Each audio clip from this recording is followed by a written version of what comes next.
Have you ever looked back on your childhood and realized just how much it shaped the way you see yourself today? Maybe you were the quiet kid who bottled things up, or the funny one who used to joke to hide the pain. However we cope, those early experiences left imprints. In this episode, we're shining a light on those childhood shadows. We'll explore how our past influenced our parenting, relationships, and most importantly, our healing. So grab a cup of coffee, take a breath, and join me as I dig deep, laugh a little, and start turning our stories into strength. Hey friends, I'm joined by Shannon Curtis, an author of No More Monsters, Under My Bed, Shining Your Light on the Dark. Welcome, Shannon. Thank you for being here. Thank you so much for having me. So this is a children's book, right? Correct. Yes, it is. Okay. It's a hybrid, I like to say, but definitely a children's book with illustrations. Okay, so we'll get into what do you mean by hybrid, but let's rewind a little bit. Let's talk a little bit about what led you. I don't want you to. You don't have to share your whole life, but you can share if you're willing to. But share with us how it came about you writing this book, this children's hybrid book. Uh-huh. Yeah, so No More Monsters Under the Bed, Shining Your Light on the Dark is exactly that. It's about a story of how to look under the light, under your bed, and see the shadows. And so for me and my journey and my story, I had some sexual trauma that I had dealt with when I was a younger child, but didn't have a full remembrance and understanding of it. And so part of my journey is recovering those wounds, those memories that I had been carrying around all my life.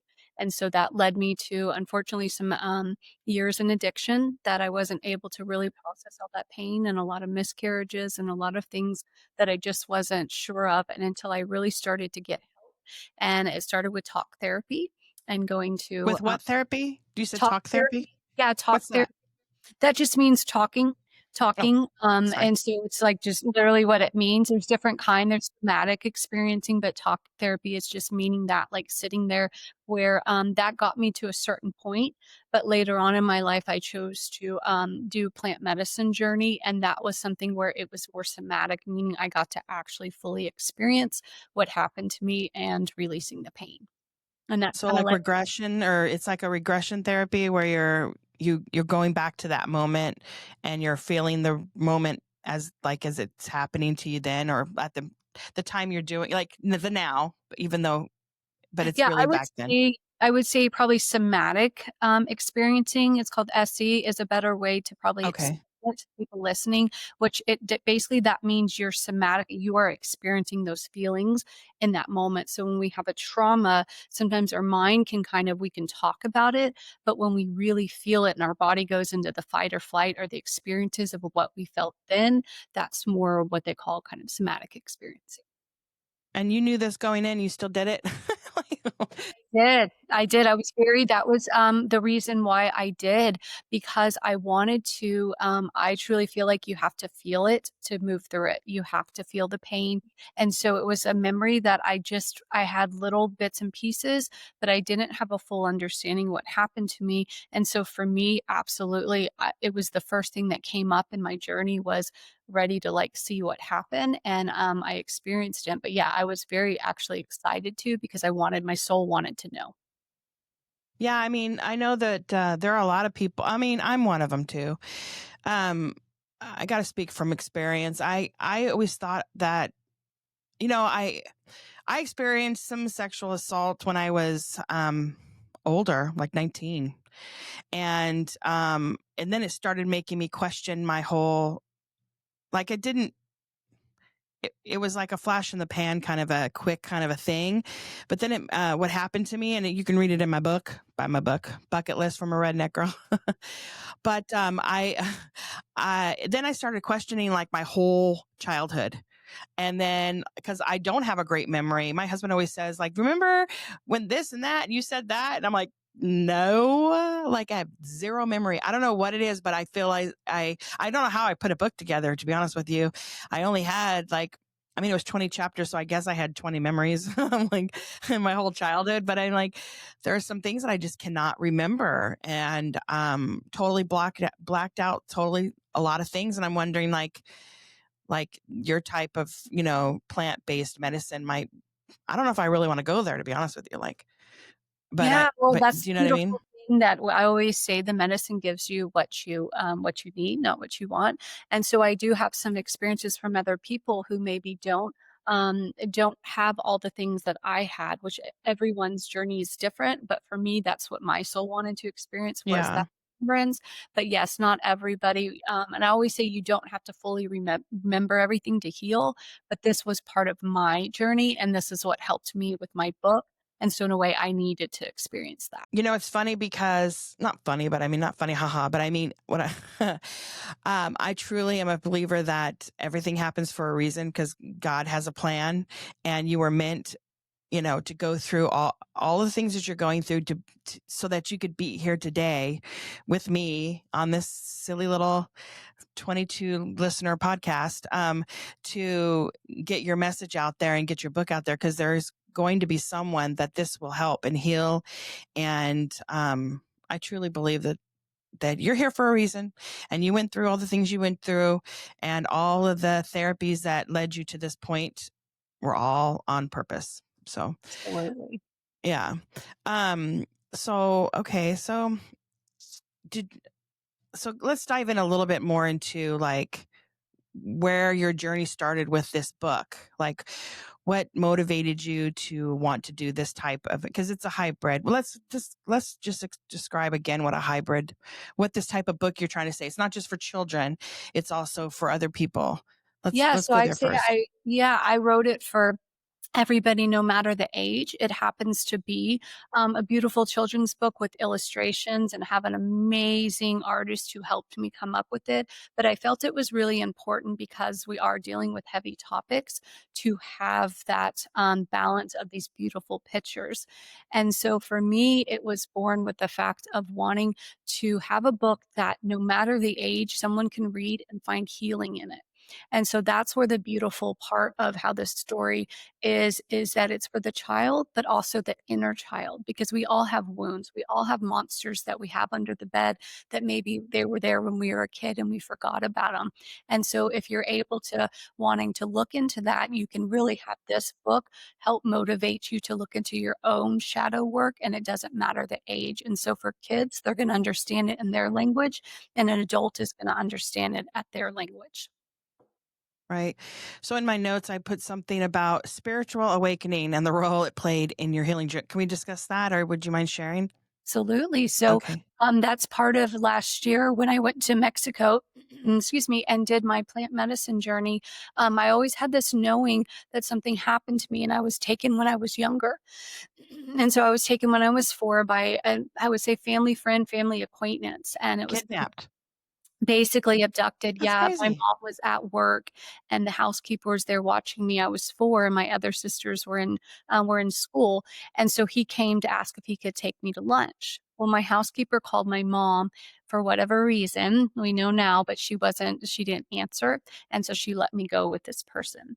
And so all I had was the bits and pieces of remembering where he took me to go eat McDonald's and a haircut. That's all I remember. But I remember the feelings of feeling like shown off and these women, but I had a red balloon. And so when I came home, because back in the 80s when I grew up, you got a balloon at McDonald's, and my mom saw the balloon, and then she asked me where I got it from. And then that's when I told her. And I immediately noticed her energy shift, her energy change. And it was like, what happened? Did something happen to you?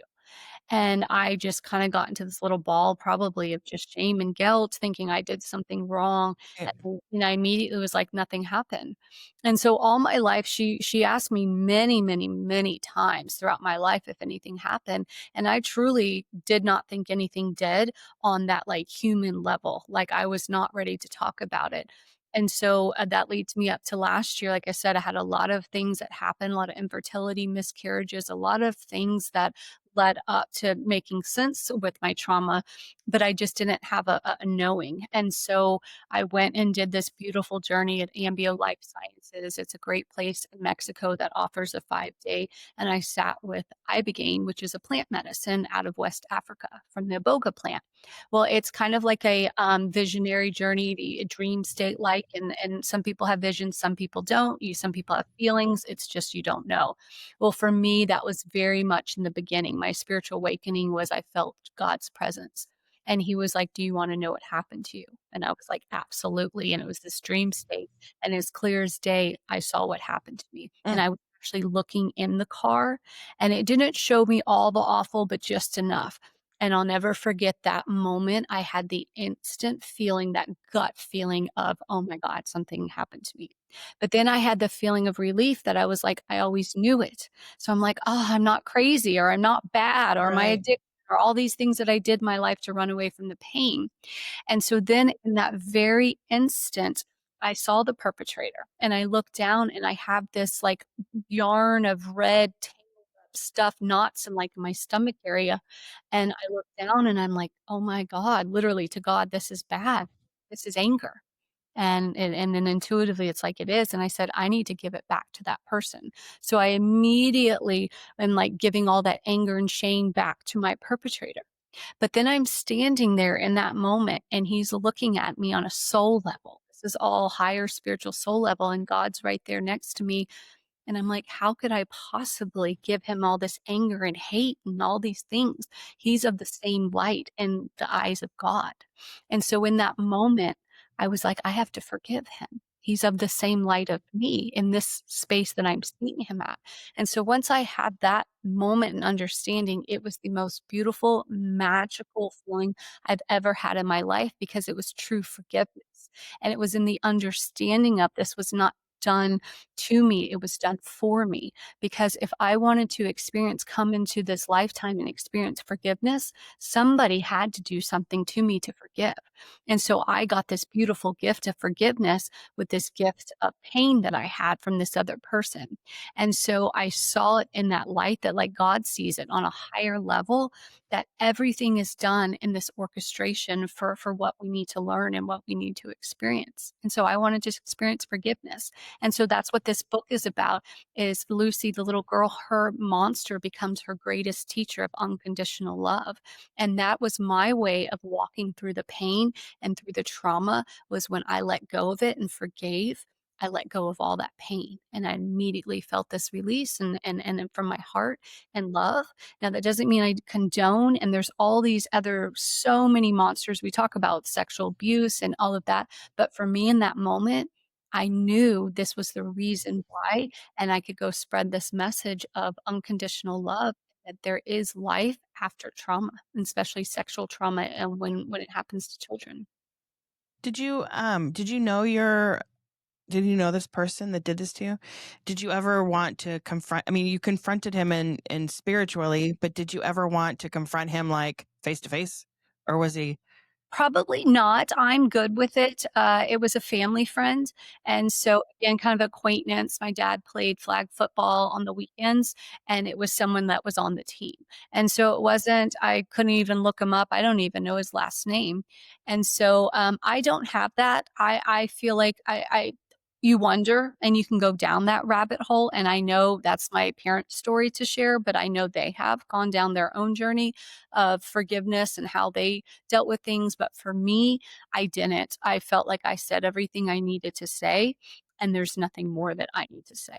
when you was it like a complete release of like, oh wow, that feels so much better to like let that all go and like, Mhm. yeah, Absolutely. I agree. I try not to hold on to like, I don't hold grudges. I'm not a grudge holder. A lot of things happen to me in my life and a lot of people have not been so great to me in a lot of ways, but I don't hold a grudge on anybody. I mean, even the girl I got in a fight in high school with, I still, if she came around, I'd be like giving her a hug, like, oh, we went to the same high school.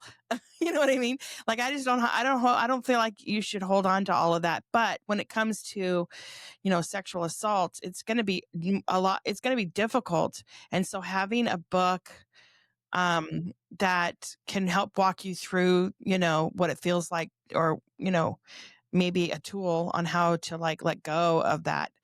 Um, it's helpful. It's not anything but like a positive thing.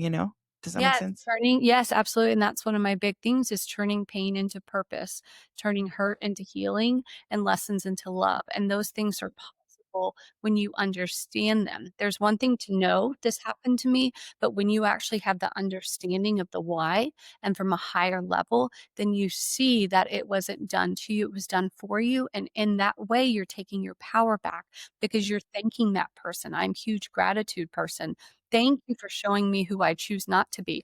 Thank you for giving me this gift so now I can help all these other people and all these other children that are maybe too scared to talk about it. And so it's this just knowing that this was part of my journey so I can go share this message. That's just so sweet. You're just so sweet.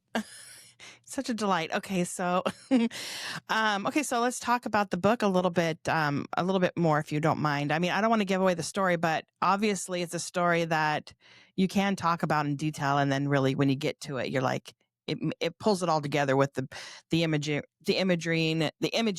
if I can say that word, and the whole message.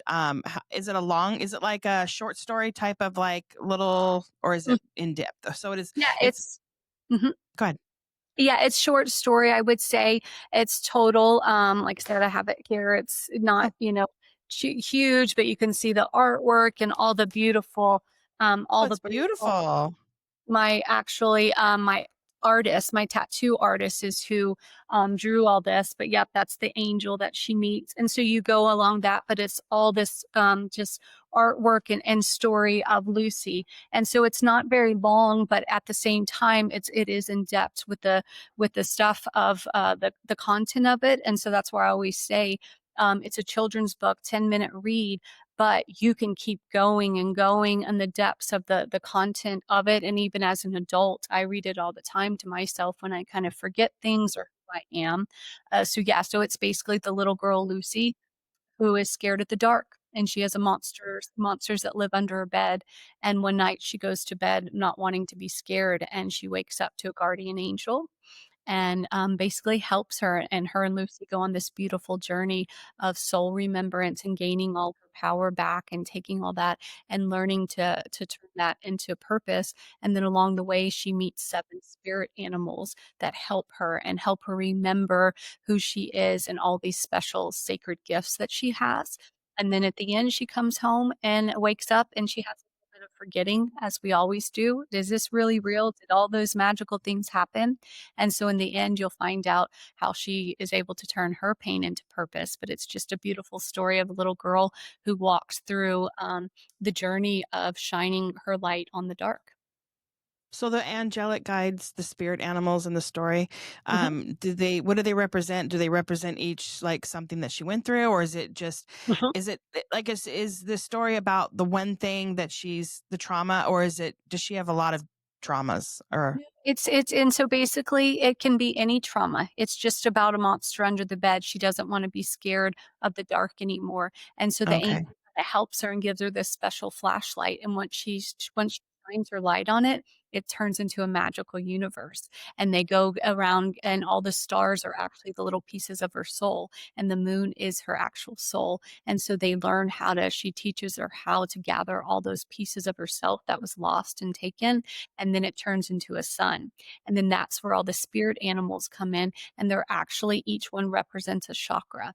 And so it starts at the bottom, and you wouldn't really know that. It says it in the end, but it's built into where I have 7 more books coming after this, and I'm already writing them. But each animal has their own story and is going to have their own story of healing. And so the first animal is a cardinal, and he represents someone in my life that was like a brother that passed away. And so his name in the book is Bubba the Bird. And so he'll have a book, he'll be a guide in the next book for a little boy dealing with anger.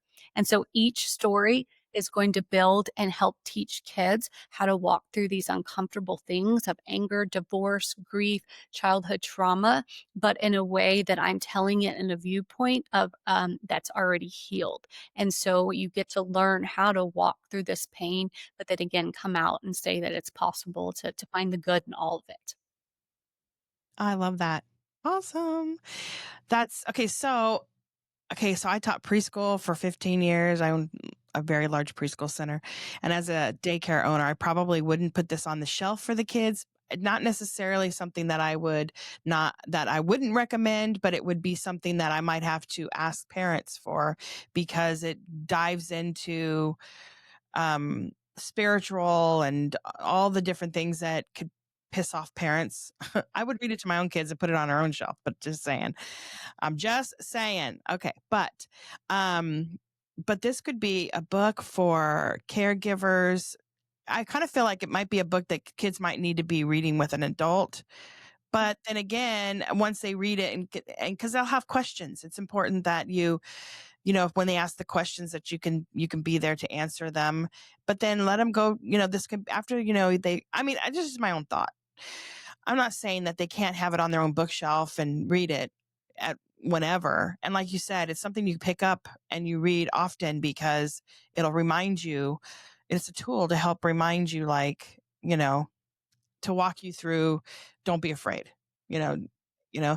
But I kind of feel that definitely this would be a book that maybe some psychologists would be able to have on their in their debt, as a tool to help the Yeah, kids that just they're helping with trauma, right? Yeah, no, that's a beautiful thing because that's why I love this book. And this book, honestly, I wrote it, my hands did, but it was from spirit, it was from God. And so I never really take full credit from it because it was a download, meaning it just came to me within one night. And I was on my floor in the dark and I had dropped my phone and I was like, why am I on the ground? And then I drop it again in the middle of the night. I'm like, what is going on? What's trying to be told to me?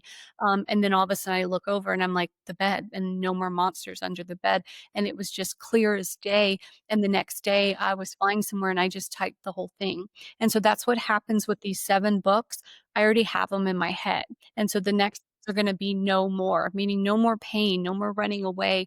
But then after that, I have 7 more coming that are going to be more for teenage, and it's going to be a little different format. And those are going to be no more KNOW, meaning they want to know more about love. They want to know more about light. And so it's this beautiful journey of just walking children through how to heal ourselves, but in a spiritual way.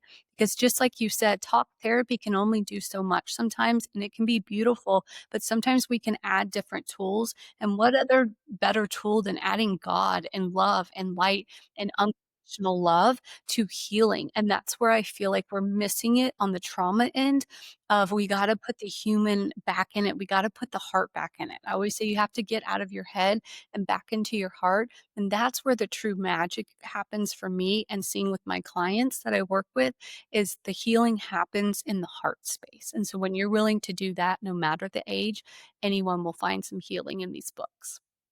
That's so nice. I truly believe that God shows you breadcrumbs. You just have to open your eyes and see what He's showing you. I mean, and honestly, we're here on Earth when for people like us that have stories because I have a similar kind of a thing that happened to me in a way. And I put it in my book because I felt like God wanted me to, and because He wants you to talk about Him. He wants you to share. He shows you things not just for you, but for you to share them with others. And that is how you spread His word. And I'm truly a believer of that and in all things. Why is storytelling like what you're doing is such a powerful tool for the well, I guess we kind of touched on it, but it's for recovery. I mean, having a book like this, but I mean, kids, recovery takes a long time too, right? Am I right? I mean, It can. I always tell my clients it takes as long as you want it to take.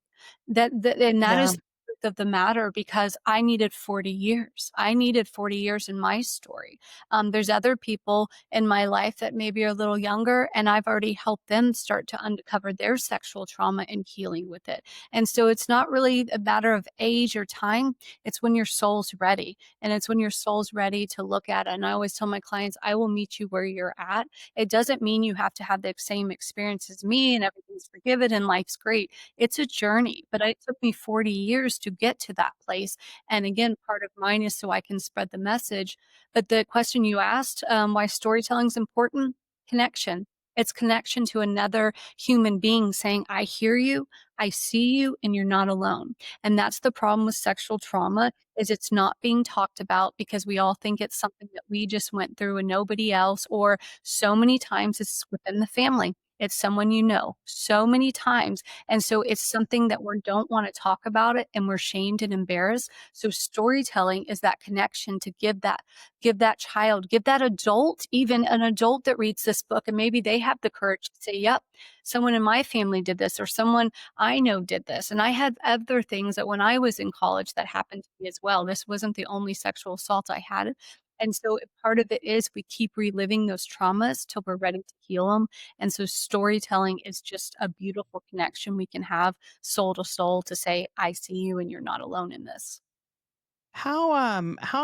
Okay, so your plant-based, um, whatever it was that you took, Medicine. that's not, yeah, medicine, right? Right. It's not ayahuasca, right? That's like something Yeah. that's like a different type Um, of, Different type of plant medicine. Different okay. types, so there's a lot of different plant medicines. Cannabis, psilocybin is a beautiful one. This one's ibogaine, you have ayahuasca. There's all different kinds, but I am big on using these for healing. That is my thing. I help clients get ready that go over to Mexico or maybe are going to sit in ayahuasca in another country. Um, I'm gonna help them prep, meaning, why are you going? Because that's the true thing. These medicines have beautiful things when you're using them for the right way. So I tell people use them to check in, not check out. And so you always have people, I was one of those too that maybe uses those in the past to check out, run away from your feelings. But when you're ready to check in with them, they're beautiful because they allow you, they help remove the ego. And sometimes, especially when we have a lot of trauma, it is too painful for us to process it from the ego state because our ego is going to tell us it was all bad. We're scared, we're in fear. But when you go into the heart space and you understand in an unconditional love and a higher space. So I'm not looking at this as Shannon and all the things that happened to me. I'm just looking on a soul level of what can I get out of this? What experience can I gain? Those are those gifts that plant medicine gives that I would not have been able to reach unless I did that because I don't think myself could have handled what happened to me without kind of removing the ego part of me, if that makes sense. How can somebody connect with their inner child if let's say they don't want to go that route? Um, how can somebody maybe get to that plane? Is it possible, or what is Absolutely. there? Yeah, absolutely. And that's what I always say. It takes you, it's your journey. I meet you where you're at, meaning if you're ready to look at that stuff, we can look at it. But the first thing is you just have to know what you're ready to look at. Meaning, if you're ready to dig in deep, we can go as deep as you want and we can sit there in that space and that pain as long as they want. But a lot of what I've learned with my clients is they just want to be seen and heard. That's all they want ultimately is someone to validate their experience. It's not mine, Yeah, it's not because yours. you're keeping it a secret. Mm, They want validation because maybe your siblings want you to keep it a secret, and that's what you all decided to do. And you know that happens, and but you still want to talk to somebody. You still want them to say, "I understand what you're going through, and I believe you, and 100%." You know, I yes. mean, Yeah, and yeah. there's a purpose in your pain, and I think that's the biggest thing you were asking of how you get people through that. That's what it is going to that pain, but willing to see that there's something good coming out of it, meaning it's not all bad. There was some reason why, and so if you're really able to go all the way back to the beginning of that childhood trauma that we all experience in some way. Maybe it's someone calling you fat at school, maybe it's someone being mean to you, maybe it's losing you're heartbroken with your boyfriend, all these things, we've all experienced that. But the problem I know is, they called me Popeye in school because I have a lazy eye, and I had surgery on it, you know. But during when I was younger, you know, I had surgery, so it was you either had a patch on it or it was like healing from a surgery or something, and so they would call me Popeye, and so it's so mean, but you know, and now you're talking about beauty, so you know when you grow up thinking that you're just an ugly duckling, you know, and then and then when people, I don't know, I'm going off on a tangent, but I'm saying No, it but maybe happens. that There's taught some you trauma. how to be self-secure in yourself. That's what I teach my daughter. She had first day of school today, and she's 15, and she's doing amazing this My summer, and daughter's first day of school, and she's 15 too. Today, the same oh, day. how perfect. And all of it was last night about her insecurities and how she felt or looked. And I really tried to get her back to like, that's not what it's about. Where's that confident girl this summer that was rocking whatever she wanted to rock? And so it was like when you go back to school, follow that, be your most authentic self. And that's if I can give any lessons to anybody, it would be just be who you are, but be okay with it. You have to be okay with it before you ask the universe to be okay with yourself. That's just how it works. You have to have the unconditional love for yourself before you can ask it to somebody else. Agreed. One more thing before we wrap this up. So you talk about clients. I guess maybe this isn't about your book, but what else are you doing that is in the, because it seems like you're on the same journey, same path. So what is it that you do besides your writing, if you don't mind me Yeah, asking? so I write, and then I love speaking. I also do the intuitive coaching. So when during my spiritual awakening, I had some of my spiritual gifts open up, and I do a little mediumship work where I help people connect to loved ones that have passed away or their spirit guides, and just the spiritual realm. It's all kind of love and light and messages just to help people. So I call it intuitive coaching. I also will help people with that of how we can get your life no matter what you're looking at. I can help people with that. And then also host 3-day healing retreats for the people that want a little bit more intimate work one-on-one. And so right now I'm based in Texas. And then also next year I'll be doing healing retreats in Montana. And so that was just my goal, is to keep on helping heal people, as many people as I possibly can. Well, you were put on this earth for a reason. I can tell you that right now. You're doing good work, and everybody should go out and get your book. Okay, so where can they? You have a website. It's Yep. www.angelgoddesshealing.com, correct? Yep. Angelgoddesshealing.com, and that's where they can go on to find all my services, about me, my number, contact me, where they can purchase the book. All of that's through my website there, Angel Where Goddess. can they? Where can they also purchase it if they wanted to just go look it up? The name of the book again? Say it It's No again. More Monsters Under the Bed, Shining Your Light on the Dark. Right now it's all on my website. I kind of Okay. like in the Smart. beginning doing where I can, yeah, sometimes it eventually is spread out, but right now it's all in my website, and just seeing where that takes me. And that's He, angelgoddesshealing.com. yep, And and then I will have that on my website. I pray that if I'm pretty sure my website should be done by the time this episode airs, but if it's not, I'm going to be so upset. But it will be on my website, where you can find more information on Shannon and her book and her services. And you were just a delight to talk with today. And I just really thank you for sharing your story and sharing your book. I think this is a positive book for kids and for teens and for grownups. I think anybody that has dealt with this or thought maybe they were dealing with it, don't know why they're going down some bad paths. And because I swear, I think that like there are some things that might have happened to me when I was younger that I just blocked out. But I've always been a positive person, so I don't let it. I never let anything bring me down. But I do think this is a positive book. Shannon, thank you so much for spending a little bit of time with us today. For my audience out there, go to my website. It's justsaying.net. My email, if you want to email me suggestions or you have some thoughts, it's justsaying@att.net. And I'm on TikTok. I'm on Instagram. I'm on all the things. Okay, go follow me and go buy my book, Bucket List from a Redneck Girl. It's on Amazon and all the places you can buy a book. It's there. So thank you, Shannon. Have a thank you. great day, everybody. Thank you so much. All right.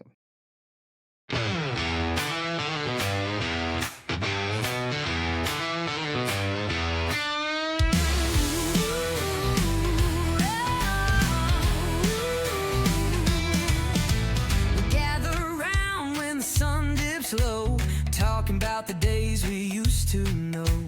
VCR tapes and dial-up tones, raising kids living with achy bones.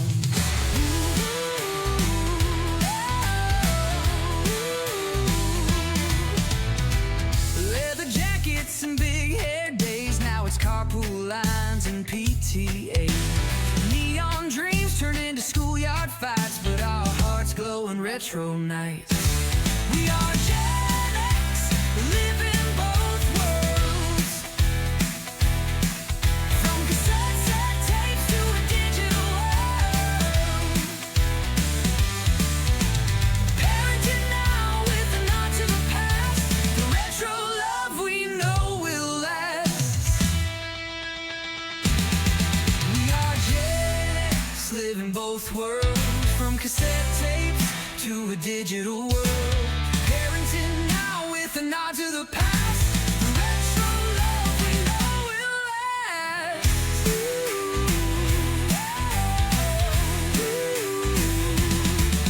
We've danced to the beats of the boombox sound. Now bedtime stories echo all around.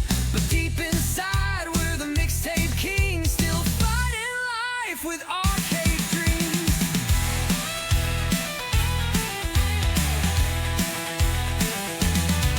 Feeding families with a pizza slice, telling tales with a side of advice, laughing at the way